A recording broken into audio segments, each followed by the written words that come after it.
Many people spend their entire lives chasing money, but they forget one simple truth. Money has never been rare in this world. What's truly rare is a person of real value. I once met a man in his 40s. He worked tirelessly every day, yet always felt like he wasn't enough. One day he asked me, "Why do I work so hard, but money never seems to come?" I looked at him and said, "Because money doesn't chase people who chase it. Money finds those the world can't replace." Think about it. If you become someone reliable, someone who keeps their word, someone who always goes above and beyond, do you really think life won't reward you for that? Money is just the result. Your value, that's the root. When you become a person of value, you won't have to chase money. Money will find you. Failure doesn't kill you. It shapes you, little by little, in ways success never could. I remember when I first started my business, I lost almost everything. At that time, I felt dead inside. My confidence, my hope, all gone. But months later, I realized that those dark days taught me how to stand up again, how to face pain and learn from it. Have you ever felt that way? When everything falls apart and you think, "I can't start over." Trust me, you can. Psychologists call it resilience, the power to bounce back. And it only grows when you truly fall. Success doesn't teach humility or persistence, only failure does. Failure isn't the end. It's simply life's way of asking, do you have the courage to become stronger than you were before? Discipline. It sounds heavy, doesn't it? But in truth, it's the language of the free. I used to think freedom meant doing whatever I wanted, sleeping in, eating whenever, working when I felt like it. But I later realized living that way only made me a prisoner of my own weakness and procrastination. Disciplined people don't need reminders. They wake up early, they train, they work, they learn, not because someone tells them to, but because they know they deserve a better life. A friend once told me, "Discipline is the bridge between dreams and reality." And it's true. Every time you choose the hard thing over the easy one, you write another line in the story of your freedom. Real freedom isn't doing whatever you want.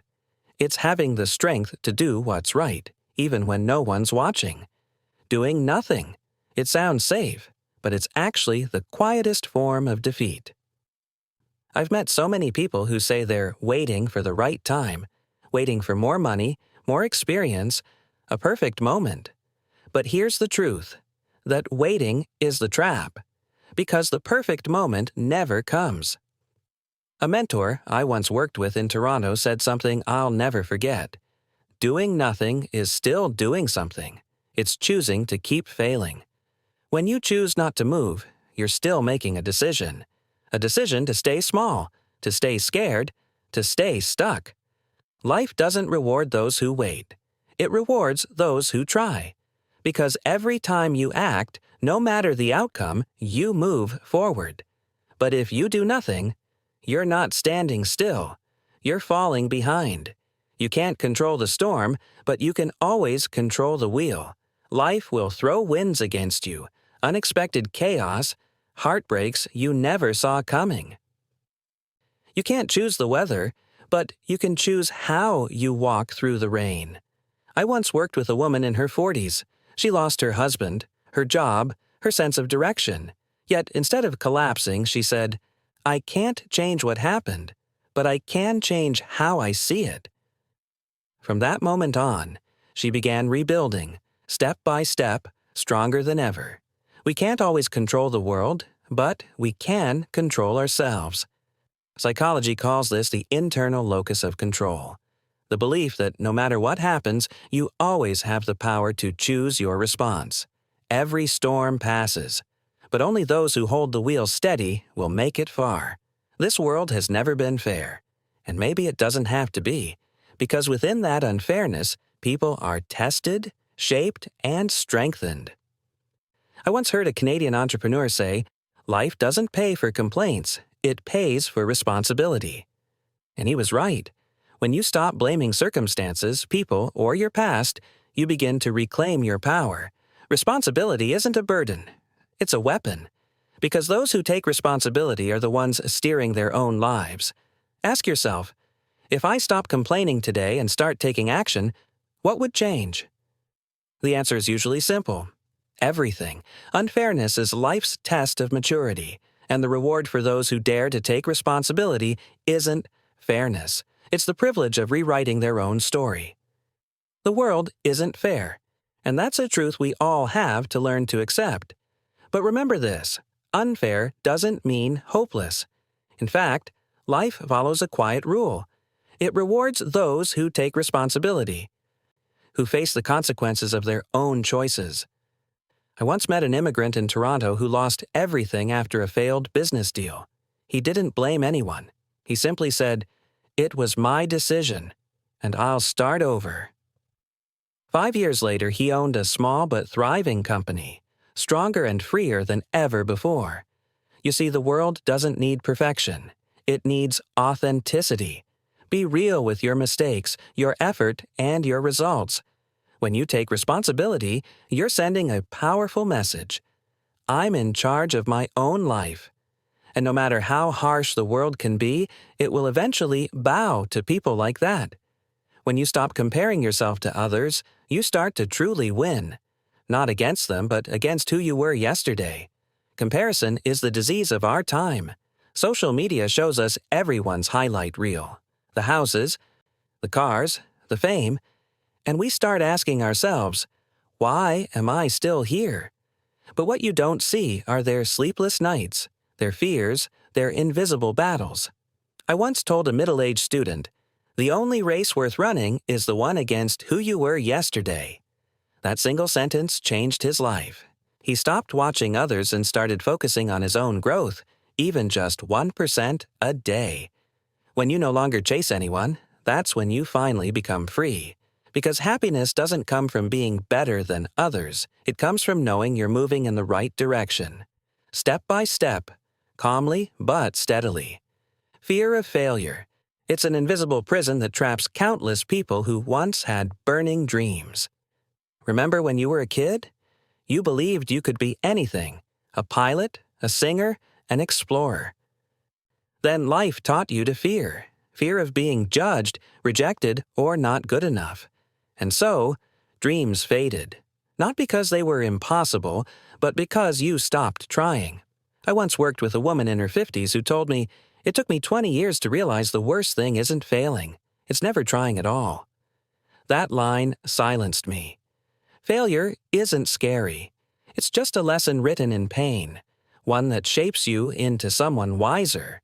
But the fear of failure, that's what kills every chance before it even begins. Remember, no wall is stronger than the one you build inside your own mind, and only you hold the key to step out of it. Comfort, it's a velvet trap, soft, warm, and dangerously deceptive. It makes you feel safe, convinces you that everything's fine, while quietly suffocating your ambition. I've met so many people in their 40s and 50s, not broken, not failed, just stuck. They chose the safe job, the stable life, the quiet routine. But when I asked, "Do you still dream?" they went silent. Comfort isn't evil, but stay in it too long and it becomes your chain. Our brains hate change because change means risk. But you know what? Not changing. That's the biggest risk of all. A psychologist once told me, people only truly live when they still dare to try. So if today your life feels too safe, be careful. Because sometimes that very comfort is what's quietly stealing the best version of you. People with discipline always outperform those with talent, because talent may get you started, but only discipline keeps you going. I once coached a group of entrepreneurs. Among them was a man who was incredibly smart, full of brilliant idea. But he was always late, always waiting for inspiration. Another guy, quieter and less impressive, showed up on time every day, did the work, learned consistently. A year later, that second man had surpassed the first by miles. Why? Because he understood that discipline is the bridge between goals and achievement. Talent is a gift, but discipline is a choice, and that choice must be made every single day, even when you're tired, bored, or when no one's watching. Think about it. How many dreams have died, not because of lack of ability, but because of lack of discipline? Talent earns admiration, but discipline earns respect. And in the end, it's what truly defines who you are. You can lose to the world, but never lose to yourself. Because once you lose to yourself, nothing else matters. I once met a man in Vancouver who had lost everything: his job, his home, the trust of those around him. But there was one thing he hadn't lost: the belief that he could rise again. He told me, "I've lost everything, but I still have me, and that's enough to start over." Losing to others hurts temporarily. Losing to yourself breaks you from within. Every time you give up, every time you whisper, "I can't," you chip away at your own soul. Life will knock you down. There will be moments when everything seems to fall apart. But remember this: you don't have to win every battle. You just have to win against who you were yesterday. Because when you hold on to that mindset, no one and nothing can truly defeat you. No one gets out of life alive. So live it well. It sounds harsh, but it's one of the truest reminders I've ever heard. An old friend of mine in Montreal once said, "We all leave someday. The only difference is what we leave behind." He was right. So many people spend their lives merely existing, waking up, working, eating, sleeping, waiting for the weekend. But existence isn't living. To live is to dare, to love deeply, to risk loss, to dream wildly, to do the things that make your heart race, to wake up each morning knowing you're walking in the right direction, no matter how rough the road is. Ask yourself, if today were my last day, am I truly living the way I want to? The answer might scare you, but it might also set you free. Life is short. Don't let it be a string of safe days. Let it be a story worth telling. When you become stronger, your problems don't disappear. You just stop being afraid of them. Life doesn't go easy on anyone. It throws challenges, losses, sleepless nights. But one day you realize the things that once broke you now only make you smile. Not because life got easier, but because you got stronger. I once heard a woman say, "I don't wish for calmer seas anymore. I just want to be a better swimmer." And she meant it. After divorce, after illness, she still stood tall, stronger, calmer, and more grounded than ever. True strength isn't about avoiding hardship. It's about facing it, without fear. Because when your heart is steady, even the storm becomes just background noise. The problems will still be there, but they won't control you anymore. And that's the sign you've truly grown. Pain is the tuition fee for maturity, and no one gets a scholarship. Sometimes it hits you like a knife. Loss, betrayal, failure, or just the feeling of being left behind by the world. But you know what? Those wounds often teach us more than any book ever could. I once heard a man say, "If I hadn't gone through the kind of pain that almost broke me, I'd never know how strong I really am." And he was right. Pain doesn't come to destroy you. It comes to teach you how to rise. Every tear that falls waters the seed of strength inside you. The goal isn't to avoid pain, but to make it worthwhile. Learn from it, grow through it, and move forward with gratitude, because at least you've lived deeply enough to feel. Growth isn't free. But for those brave enough to pay the price, the reward is always the same: a stronger, wiser, and freer soul.